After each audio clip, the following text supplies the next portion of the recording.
सिक्किम में बादल फटने से आई बाढ़ से तबाही मची हुई है। इस बाढ़ में सेना के 23 जवान लापता बताए जा रहे हैं। बादल फटने से तीस्ता नदी में बाढ़ आ गई थी।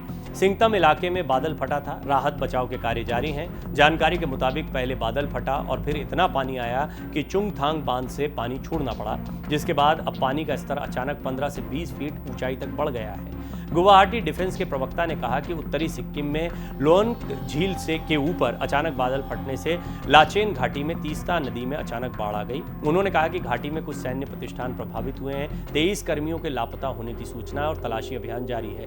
लाचेन घाटी की तीस्ता नदी में बाढ़ आई थी। घाटी में स्थित कई सैन्य भवन बाढ़ में बह गए। 23 जवानों के अलावा कई और लोगों के लापता होने की खबर है। तीस्ता नदी में आई बाढ़ से मेल्ली में नेशनल हाईवे 10 भी बह गया। कई जगहों पर नुकसान की खबरें हैं। तीस्ता नदी के सटे इलाके को खाली करा दिया गया है।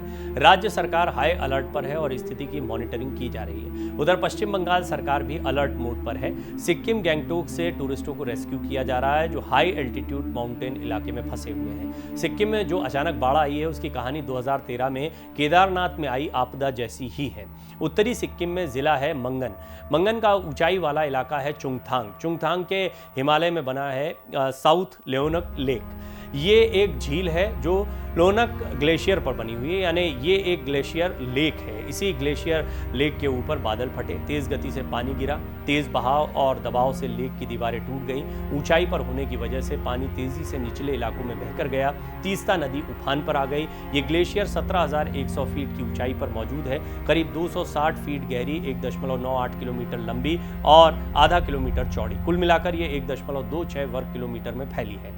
आप सोचिए, इस झील से जब पानी नीचे आया होगा तब वो अपने साथ ढेर सारा मलबा पत्थर लेकर नीचे आया होगा। बड़ी तादाद में पानी।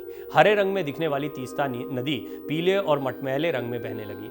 साउथ लोनक झील सिक्किम के हिमालय क्षेत्र के उन 14 ग्लेशियर लेक्स में से एक है जिनके फटने का खतरा पहले से था। इस झील को ग्लेशियर लेक आउटबर्स्ट फ्लड के प्रति बेहद संवेदनशील बताया गया था। इस झील का क्षेत्रफल लगातार बढ़ता जा रहा था क्योंकि ग्लोबल वार्मिंग की वजह से लोनक ग्लेशियर पिघलता जा रहा है। पिघलते ग्लेशियर से निकला पानी इसी झील में जमा हो रहा था। 4 अक्टूबर को जब इसके ऊपर बादल फटा तो झील की दीवारें टूट गईं। उत्तरी सिक्किम में झील के फटने की वजह से तीस्ता का पानी बढ़ गया। इस वजह से गजोलबा, डोमुहानी, मेखालीगंज, घीश और बांग्लादेश का कुछ इलाका प्रभावित हो सकता है। मौसम विभाग ने अगले 24 घंटे के लिए रेड और ऑरेंज अलर्ट जारी किया है।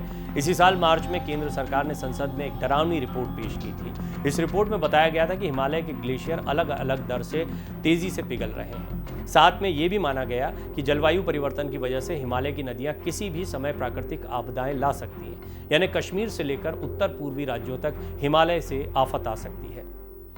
सरकार की तरफ से दी गई रिपोर्ट पर संसद की स्टैंडिंग कमेटी जांच पड़ताल कर रही थी।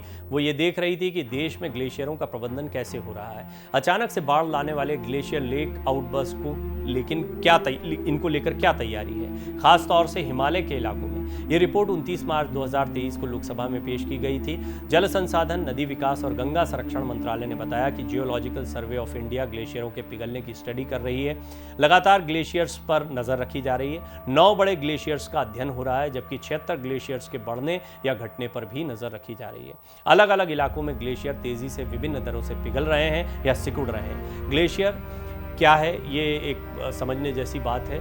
पहाड़, ये समझ लीजिए बर्फ़ के वो बड़े बड़े टुकड़े जो एक झील को किस तरीके से तोड़ सकते हैं, किस तरीके की आपदा ला सकते हैं, उसका एक अंदाज़ा आपने वर्तमान घटना से लगाया। सरकार ने माना है कि ग्लेशियर्स के पिघलने से नदियों के बहाव में अंतर तो आएगा ही, साथ ही कई तरह की आपदाएं आएंगी, जैसे glacier lake, outburst flood, glacier avalanche, हिमस्खलन आदि। जैसे केदारनाथ और चमोली में हादसे हुए थे, वो इसकी एक बानगी है। इसकी वजह से नदियाँ और ग्लेशियर अगर हिमालय से खत्म हो गए तो पहाड़ों पर पेड़ों की नस्लों और फैलाव पर असर पड़ेगा। साथ ही उन पौधों का व्यवहार बदलेगा जो पानी की कमी से जूझ रहे हैं। लगातार हो रहे जलवायु परिवर्तन और बढ़ते तापमान की वजह से हिमालय पर कोल्ड डेज कैसे घटते जा रहे हैं।